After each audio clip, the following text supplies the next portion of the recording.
A punto con Juan Carlos Fernández. Amigos míos, tengan todos ustedes muy buenas tardes. Bienvenidos todos a su programa A Punto, la ventana plural para la discusión de las ideas. Hoy estamos al día 4 del mes 10.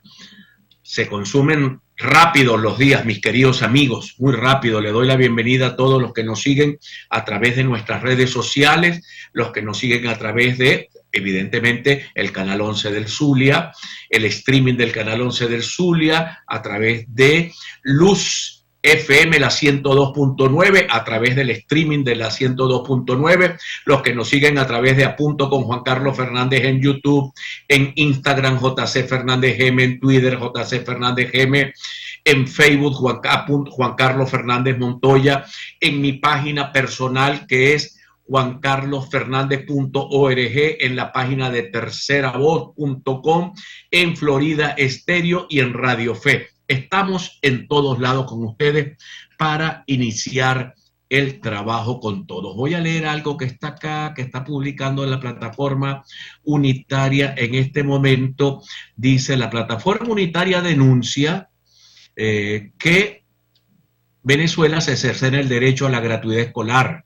El secretario nacional de Asuntos Educativos del Nuevo Tiempo advirtió que la crisis de los profesionales de la educación es tan dramática que se ha condenado al país al peor rezago de la región. Denunció que muchas instituciones del país carecen de cosas básicas como pizarrones y pupitres. Esto es una verdad absoluta, mis queridos amigos. Lo que está sucediendo con el tema educativo venezolano es una absoluta verdad.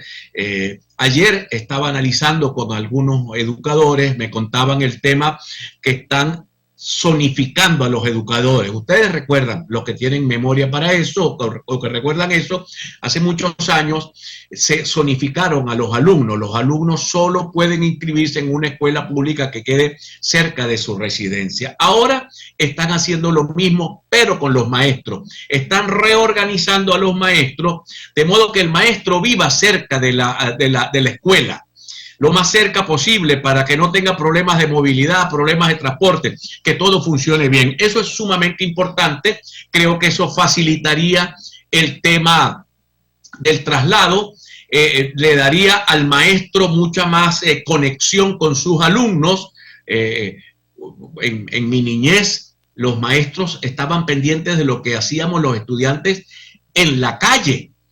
En la calle, hoy el maestro se desarraiga de sus alumnos, después que salen del salón de clases ya no se ven nunca más, ni nadie más sabe de nada, porque el maestro vive lejos. Pero si el maestro viviera en el mismo barrio, en la misma urbanización, estoy seguro que eso mejoraría.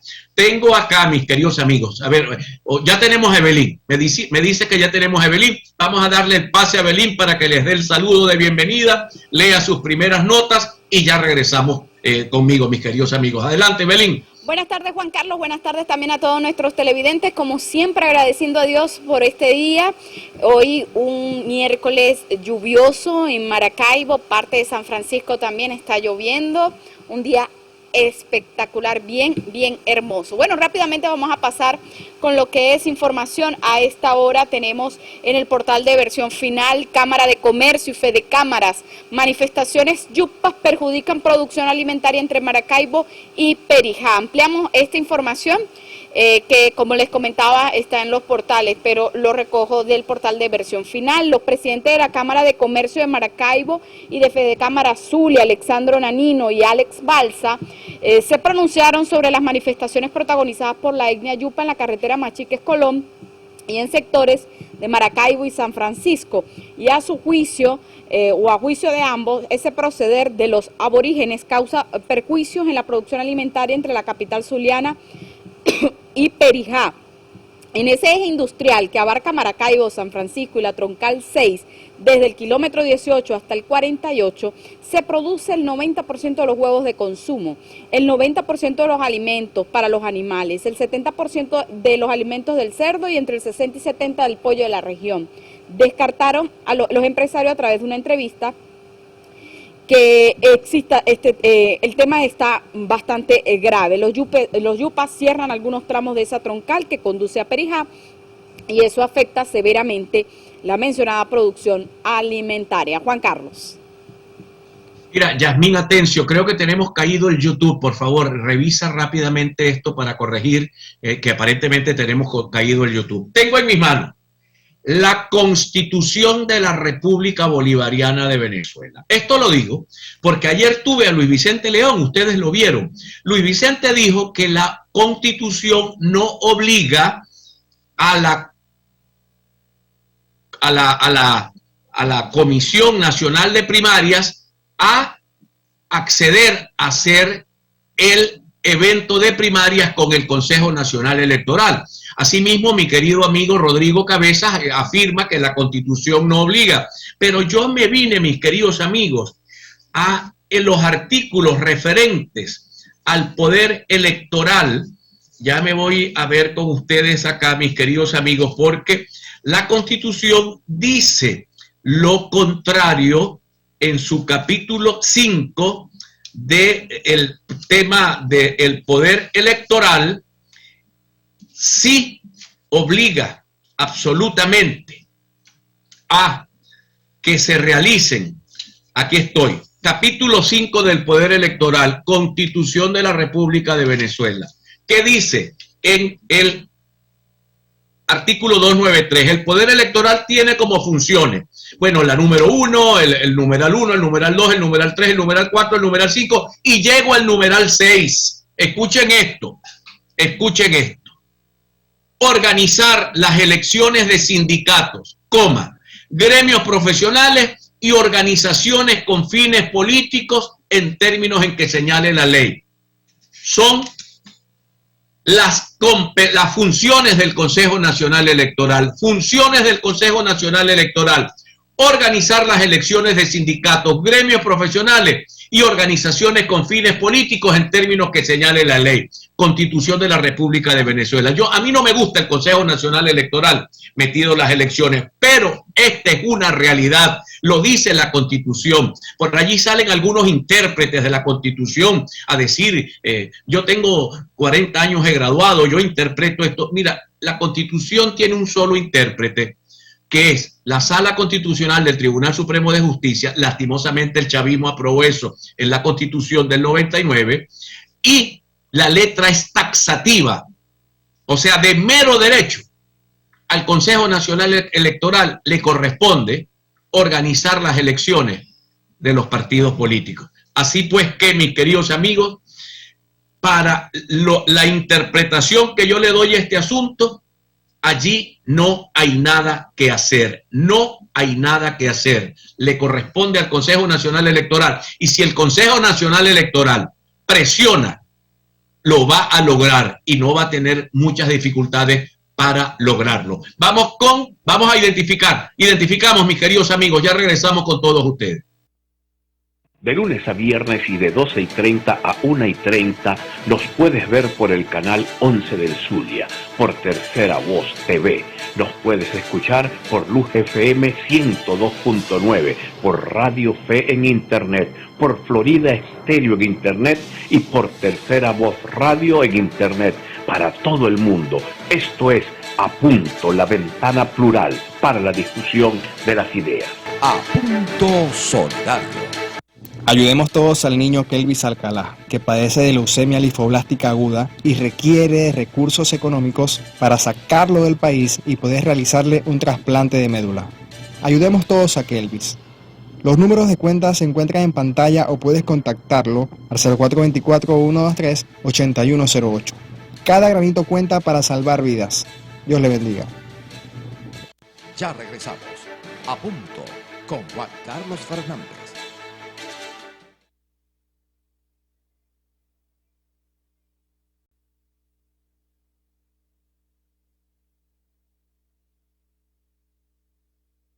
Continuamos A Punto con Juan Carlos Fernández.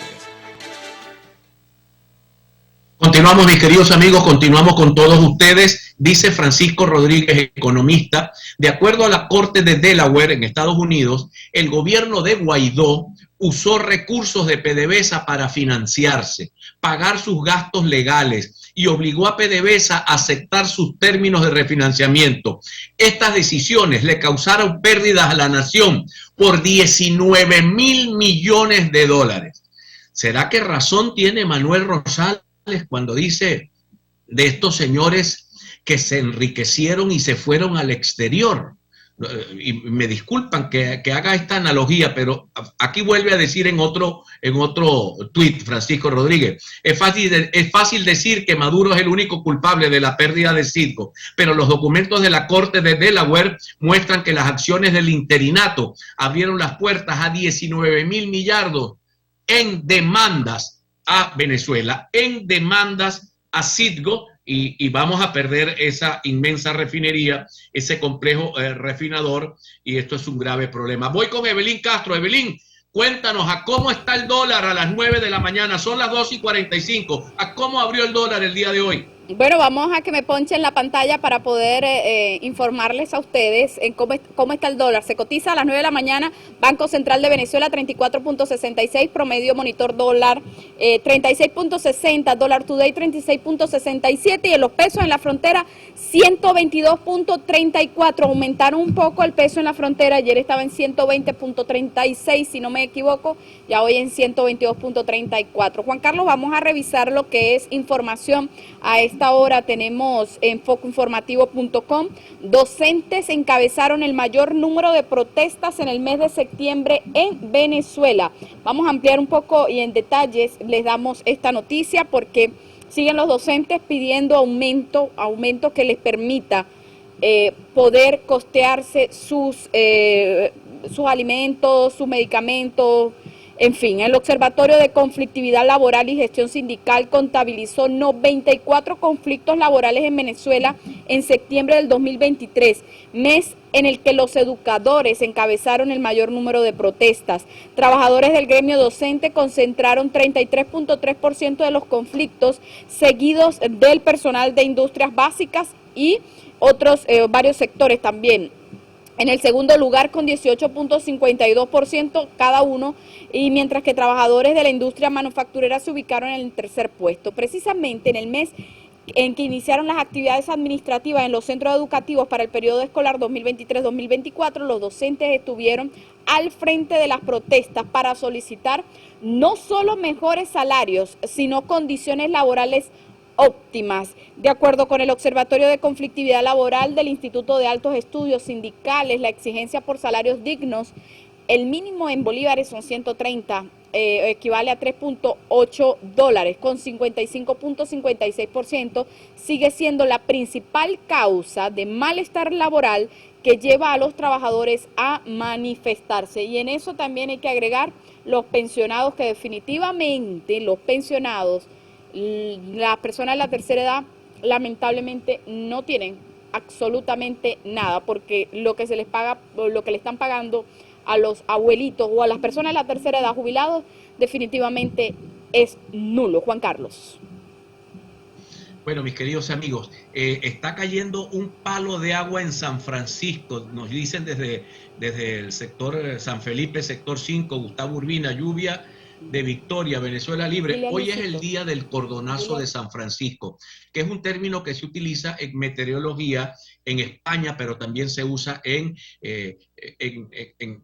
los países de habla hispana. Así que el golpe de agua que hoy va a caer o está cayendo, en este caso en San Francisco, tiene que ver con que hoy es uno de los días más lluviosos del año en nuestro invierno. Y yo quiero tocar, mis queridos amigos, brevemente el tema de los yupas. Vamos a tener un invitado para tocar este tema, pero lo que vimos ayer, mis queridos amigos, las imágenes que corren en las redes sociales, es una cosa grosera, abusiva, tremendamente abusiva, insostenible e inaceptable, que el gobierno a todos los niveles, todo el que tenga policía, el gobierno nacional, la Policía Nacional Bolivariana, el gobierno regional, la Policía Regional del Estado Zulia, el gobierno de San Francisco, el Polisur, tiene que actuar en defensa de los ciudadanos que no tienen nada que ver con el tema de la anarquía en la cual ha caído un pequeño grupo de yupa encabezados por un tipo que no es yupa, que nació en Coro, Me dice la audiencia, nació en Coro, el que cargaba ayer una pistola en la mano, que es casado con una yupa. A ese delincuente hay que ubicarlo y llevárselo, someterlo a los tribunales de la República, darle un derecho a la defensa, pero no puede ser, mis queridos amigos, que en el Soler tengamos heridos, tengamos destrozos a la propiedad privada, destrozos en hogares. Cuando venga nuestro invitado, que va a estar con nosotros a eso de la 1, les vamos a mostrar unas imágenes de destrozos que ocurrieron en hogares, aterrorizando familias, golpeándolas, rompiendo las vidrieras de los locales comerciales. ¿Qué se ha creído esta gente? Que son dueños del país. Y el gobierno irresponsablemente ya ha provocado, porque esto lo provoca el gobierno, por omisión también. La omisión es una acción. Cuando el gobierno no hace nada y permite que estos tipos se alebresten de ese modo, genera un enfrentamiento entre ciudadanos, porque los del Soler tienen el absoluto derecho a defenderse de este malandraje disfrazados de indígenas, porque los indígenas en Venezuela jamás se comportaron de ese modo. Entiendo que el gobierno los manipula, los usa, pero los indígenas nunca en Venezuela hicieron o tuvieron este tipo de comportamientos violentos. Evelyn Castro.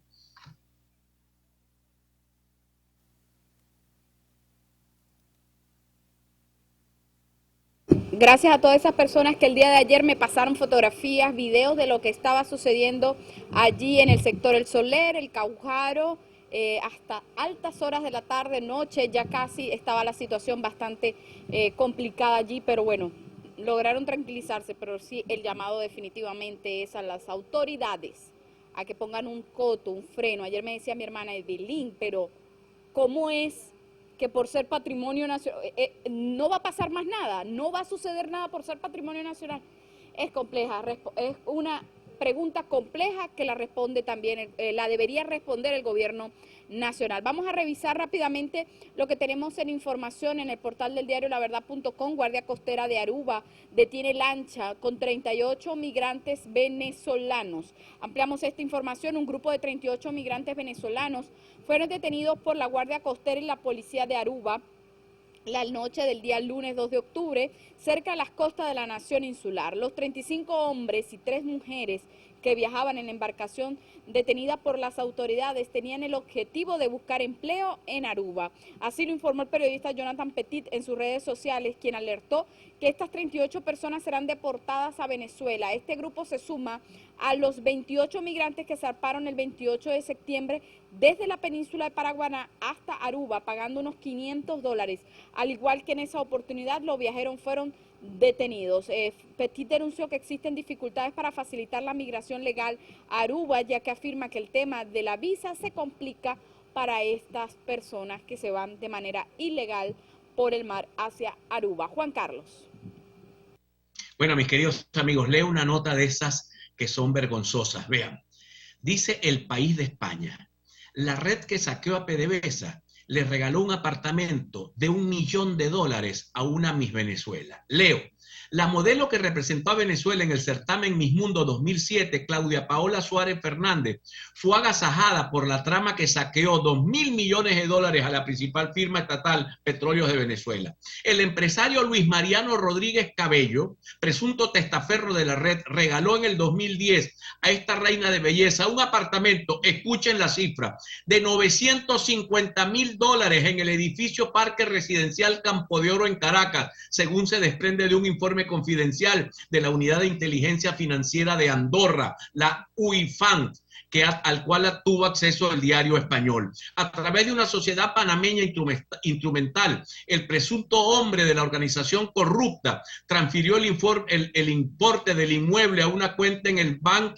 Saracen & Co. de Suiza, al matrimonio venezolano que vendió la propiedad. Rodríguez Cabello envió el dinero el 11 de febrero del 2010 desde una cuenta en la banca privada de Andorra, la entidad elegida por su trama para ocultar el botín. Te adjunto el soporte de la transferencia de $950.000 por la compra de un inmueble para la señora Claudia Suárez indicó por correo en abril del 2010 el testaferro de la red a un alto directivo de la institución financiera andorrana.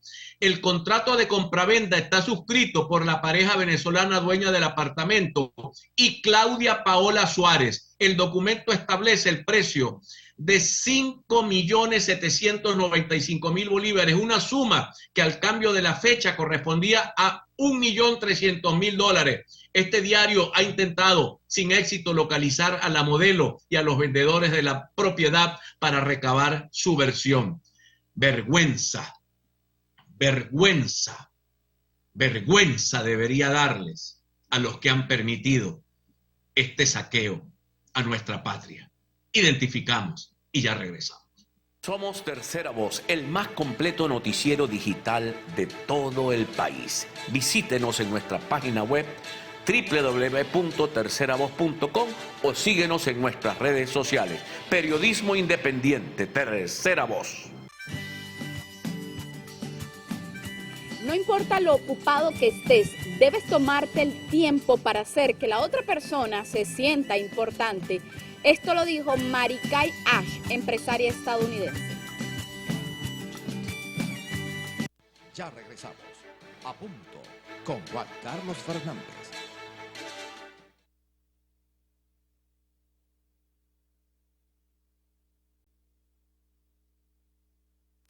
Continuamos a punto con Juan Carlos Fernández.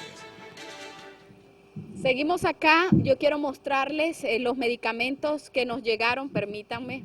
Bueno, no te preocupes, allí estamos bien.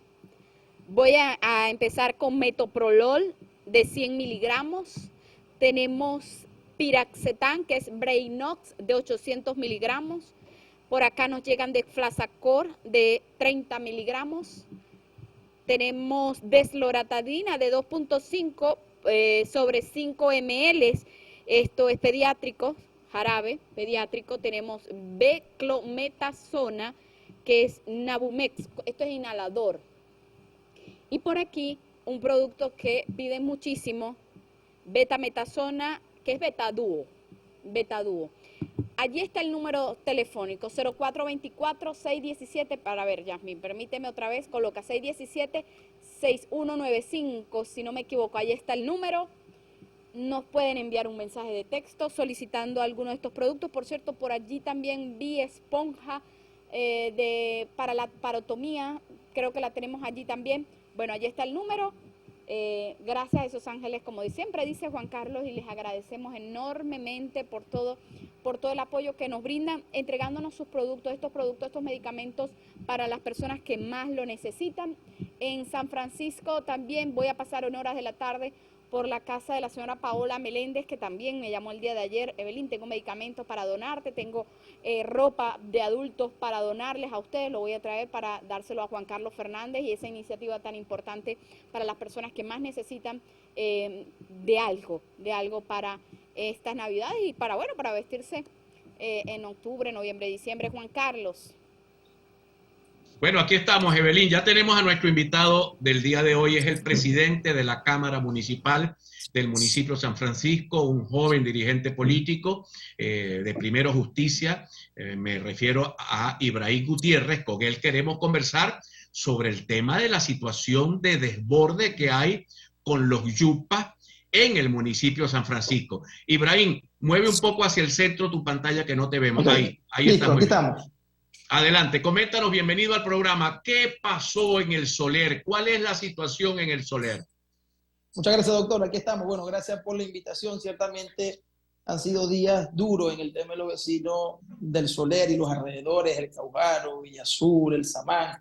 Eso ha sido una batalla campal y prácticamente uno es lo que hay que evitar. Aquí no puede haber un debate de si ganan, que si los vecinos, que si los ciudadanos, que si los yupas. También hay que ver muy bien qué es lo que hay detrás de eso, si es que a lo mejor, ojo, estamos siendo aquí abogados de todo el mundo y quizás pensamos, y a lo mejor quizás los yupas puedan estar siendo utilizados por alguien o por algún tipo de grupo que lleve cual nombre como carne de cañón para, pero también ciertamente ya el tema de los yupas, cuando buscamos deshojar esa margarita y miramos hacia atrás y vemos que también hubo una toma del terminal de pasajeros y vemos que también hubo una toma de la sede de la Policía Nacional Bolivariana acá mismo en San Francisco y vemos que toman ese espacio de ahí de la vía Perijá frente al Soler, pero no solo es que toman, no es que toman acceso, sino que también es el tema de la violencia que generan cuando entran al Soler, a los hogares de los ciudadanos y rompen por doquier simplemente porque así lo quisieron hacer, o ese ciudadano que hace 2 días vimos que iba en un vehículo y que simplemente lo bajaron del vehículo, le cayeron a golpes, le dañaron el vehículo, y ahí es donde estamos viendo. Y entonces, ¿cómo hacemos con el tema de los yupas? Porque es que al final nosotros tenemos que buscar la forma de que sea la ley, de que sea el orden, de que sea la norma la que impere en San Francisco, pero también tenemos que entender que todo esto tiene un punto de inicio y de raíz y que debe de asumirlo el ministerio. Cuando sea el ministerio es gobierno nacional. El tema de las expectativas con sus artesanías, lo cual desde hace mucho tiempo ellos están exigiendo, en este caso el gobierno nacional tiene que hacer 2 cosas. El orden público le compete, en este caso a las autoridades nacionales, en este caso a los cuerpos policiales nacionales, que son quienes tienen las herramientas, la inteligencia, SEBIN, DIGESIN, Policía Nacional Bolivariana, 6CPC, etcétera, etcétera. Ciertamente la Policía de San Francisco es una policía preventiva, pero aún así está dando el frente a todo ese tema de orden público que se ha podido dar. Ayer lo vimos cuando estaba en frente al tema del Soler.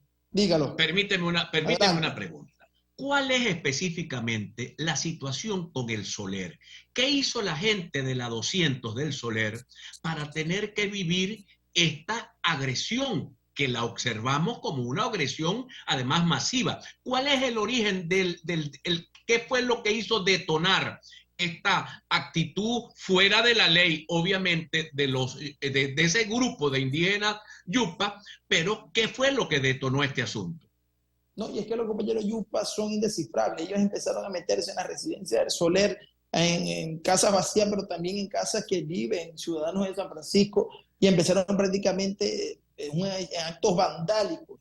Ciertamente ya los ciudadanos del Soler, entre tantas denuncias que hicieron, viendo que no había en este caso respuesta de los organismos nacionales, a pesar de que la Policía Nacional Bolivariana se acercaba al sitio, pasó el primer día, pasó el segundo día, ayer el tercer día, y resulta que, bueno, por su propia mano los ciudadanos se organizaron y salieron a enfrentar el tema de los yupas. Pero al final no es lo que queremos ver como una foto final en donde se enfrentan unos ciudadanos con los yupas y prácticamente pasamos a la edad de piedra, ¿no? Cuando todo el mundo se peleaba por los espacios y vamos a ver los territorios y los conquistamos. Y bueno, ¿y en qué es lo que andamos? Sin duda alguna aquí toca llamar, en este caso, exhortar a todas las autoridades nacionales quienes son cuerpos de seguridad, y ahí no corresponde ir hacia allá, hacia la gente del Soler, y que uno que recupere la confianza en los cuerpos de seguridad, que se van a sentir protegidos mientras ellos puedan estar ahí, y que los yupas no van a volver y que va a haber algún tipo de limitación para que ellos no vengan. Ejemplo, ayer como cuentos de camino se decía entre Soler, Fundabarrio, Samán, se hablaba de que desde la sierra de Machique Perijá, de la sierra Perijá, iba bajando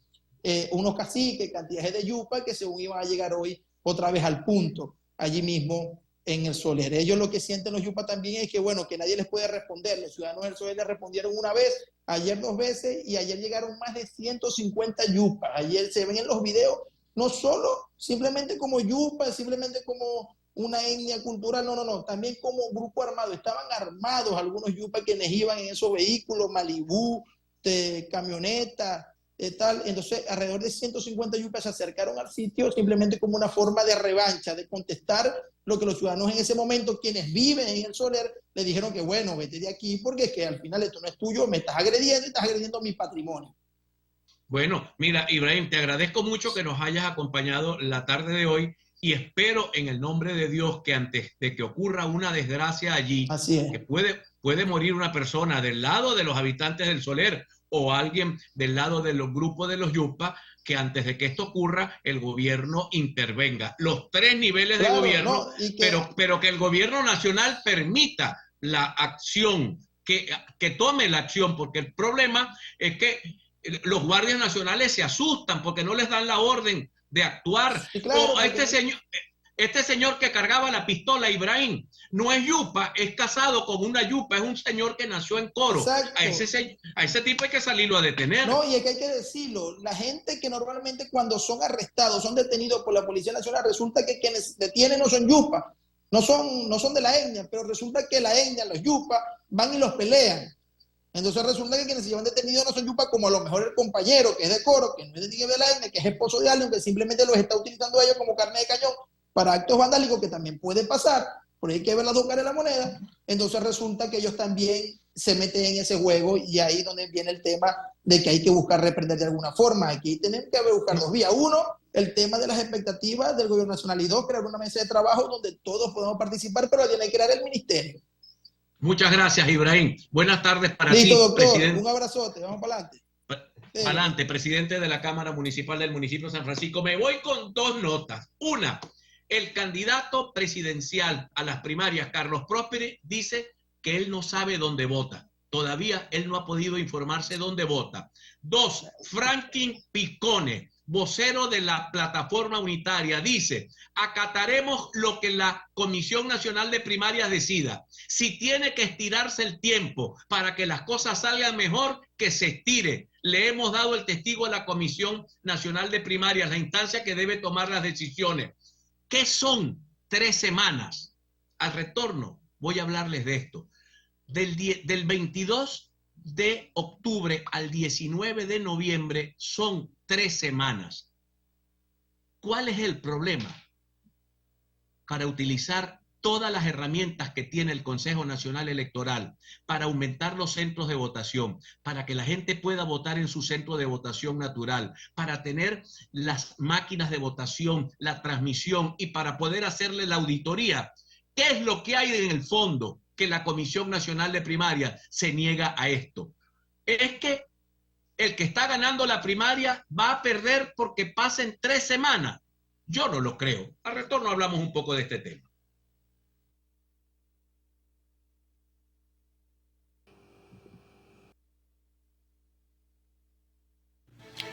Síguenos en nuestras redes sociales y no te pierdas nuestra programación en vivo. En Twitter y en Instagram, @JCFernandezM, en Facebook, Juan Carlos Fernández Montoya, en YouTube y en Telegram, A Punto con Juan Carlos Fernández. A Punto Solidario. El ciudadano Adolfo Ortega necesita nuestra ayuda. Presenta catarata y glaucoma en ambos ojos para seguir trabajando y cuidando de su papá en estado de cama con demencia senil. Si deseas apoyar económicamente, sus números de cuentas se encuentran en pantalla. Muchas gracias y recuerda, cada granito cuenta para salvar vidas. Dios les bendiga siempre. Ya regresamos. A Punto con Juan Carlos Fernández.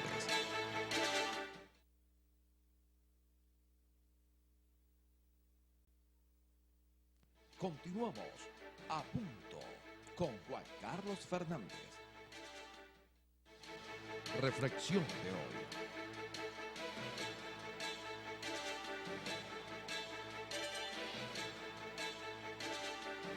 Queridos amigos, voy a hacer varias preguntas en alta voz. Si la Constitución dice que el Consejo Nacional Electoral organiza las elecciones de las organizaciones con fines políticos, ¿por qué se insiste en decir que no es verdad que el Consejo Nacional Electoral tiene esa competencia? Que a mí no me gusta, pero en la Constitución dice que la tiene, por lo tanto la tiene. Segunda pregunta. ¿Por qué no quieren aceptar el uso de toda la plataforma y todos los centros de votación del país, que permitiría facilitarle a los electores la participación, que permitiría facilitarle a los propios candidatos tener garantías del cuidado de los votos? Les pongo un ejemplo. El partido de María Corina, que es un partido que apenas se está conformando, con mucha rapidez, pero apenas se está conformando, es el partido con menos maquinaria.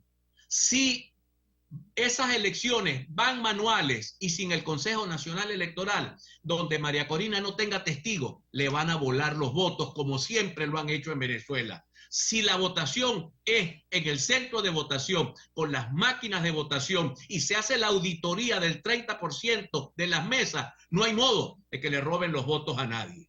3 semanas solamente habría que cambiar la fecha, 3 semanitas para poderle dar a esa primaria un poderío que eso sí pondría a temblar el gobierno, que los ciudadanos se puedan movilizar a su centro de votación natural, que los ciudadanos vayan a votar, los que queremos que el país cambie, los que queremos que el país mejore, los que queremos un cambio de gobierno en Venezuela por la vía constitucional y legal. Tenemos que aprovechar esos resquicios que quedan en Venezuela, usar esa plataforma del Consejo Nacional Electoral, usar el Plan República para el orden, para que no hayan saboteos, para que no hayan enfrentamientos, para que no hayan robo de votos, y tener suficientes ciudadanos preparados y organizados para proteger el proceso electoral. Yo pregunto, ¿3 semanas es el grave problema? ¿O en el fondo hay otra cosa? Porque por 3 semanas la historia de este país no va a desaparecer. Por 3 semanas las primarias no van a ser más o menos eficientes. 3 semanas es el problema. Yo quiero que la Comisión Nacional de Primarias me explique por qué el problema son 3 semanas. ¿O es que hay gente presionando para que definitivamente la primaria se caiga, para que la suspenda el CNE o la termine suspendiendo el Tribunal Supremo de Justicia? ¿Cuáles son los intereses que se están moviendo allí? Me hago todas estas preguntas en alta voz, porque el problema no puede ser por 3 semanas. Identificamos y ya regresamos. Ya regresamos. A punto con Juan Carlos Fernández.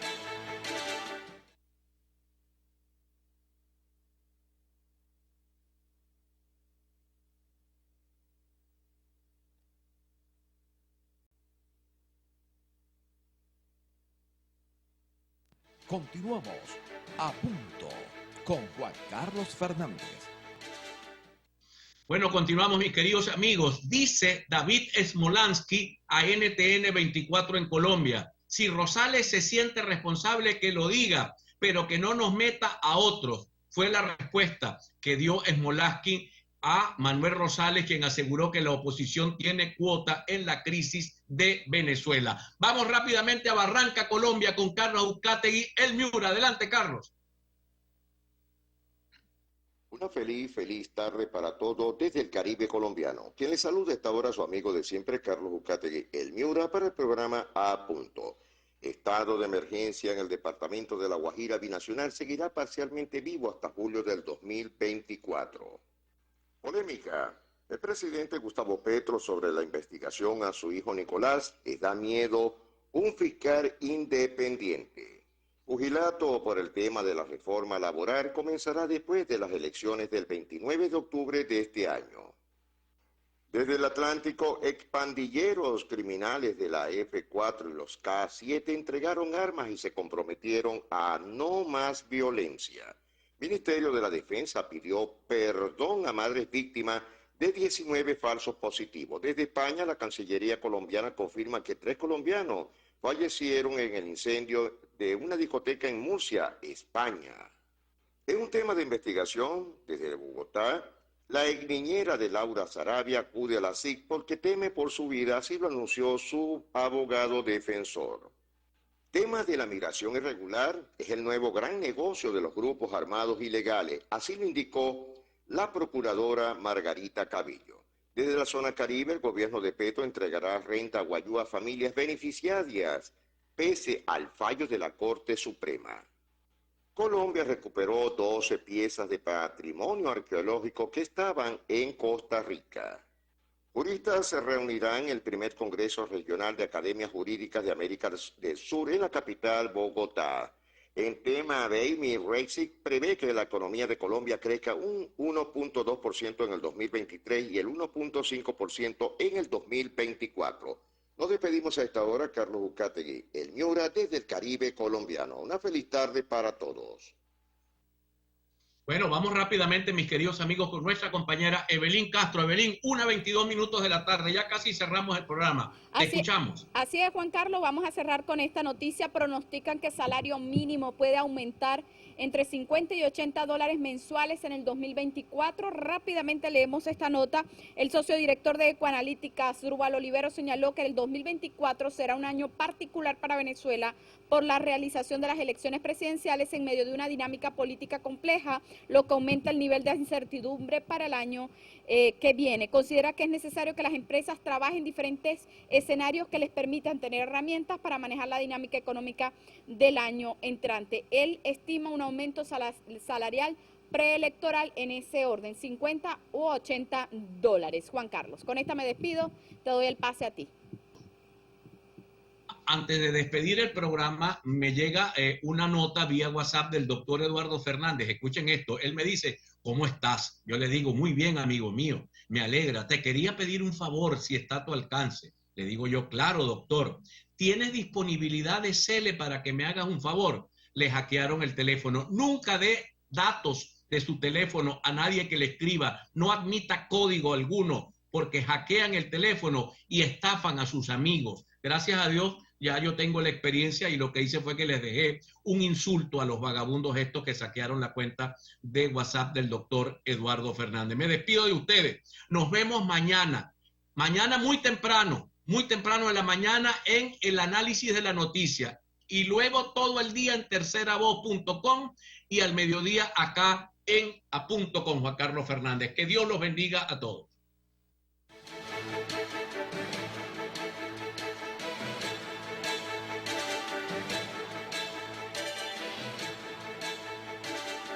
A Punto con Juan Carlos Fernández.